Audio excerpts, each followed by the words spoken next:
Good morning. I am delighted to be amongst those friends, colleagues, community members, and students to honor Rabbi Elie Spitz. I have known Rabbi Spitz for about 2.5 decades now, first as a student here at the Ziegler School, as a colleague, and I do hope that he would also say as a friend. Rabbi Spitz, this moment of your retirement is one of great inspiration and a little bit of sadness. The Jewish world has been so enhanced, and I know the Tustin community in particular, by your commitment and dedication and your love.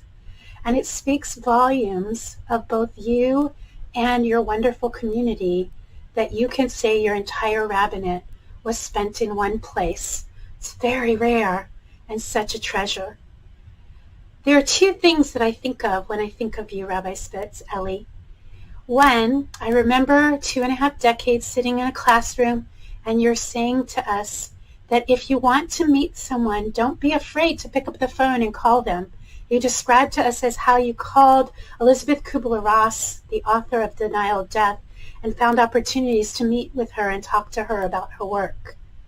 With your gentle, inquisitive questions and probing interest, I can imagine that she was as taken with you as many of your students like myself are. For you help us push ourselves to meet the people we want to meet, to learn the things we want to learn, and to move forward with meaning and inspiration. The second story I think of is the story you told me of how you passed out to each of your congregants a raisin on Erev Yom Kippur and analyzed it as part of your sermon. On the very night when we tell people not to eat, you were handing out food, telling people not to eat it. That courage and creativity that I can imagine the roar that went through the room, I still think about it and share both of those stories with other rabbis to be, because I think it speaks of the willingness to find new ways, new avenues for contemplation, new avenues for connection, new avenues for personal dedication. And so I want to thank you for helping to inspire me for all these years. Thank you for inspiring a whole generation of Jewish community of Orange County and beyond. And I want to bless you that this new chapter unfolds in ways that you can only imagine right now, in ways that will bring you great meaning and great inspiration to continue walking through the world with meaning. Sending lots of love and personal brachot and really best wishes, besarot tovot.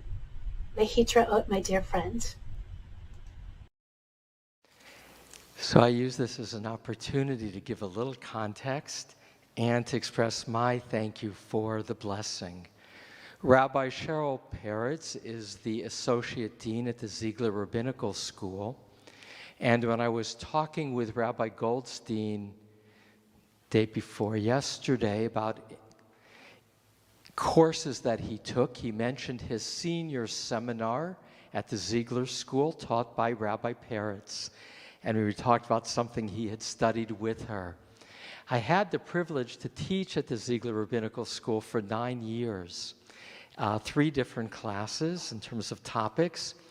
And it was a long time ago that I was then Cheryl Peretz's teacher in a class on Jewish methodology of halacha making. And it is such a source of satisfaction for me to have had that privilege of having taught in the rabbinical school and see so many of my students become teachers of those who are now my colleagues. Cheryl, you were the one asked with my chavruta, Harold Kravitz, to choose the next head of the Rabbinical Assembly. Cheryl was in charge of that search. It's because her colleagues admire you, Cheryl, for your acumen in people and your seichel, your common sense in getting things done, which is why your students in the rabbinical school have such a wonderful role model in you. You are dear to me. It is my privilege to be your friend and to remain with the memories of having been your teacher. May you continue to be a teacher of teachers yourself. Amen.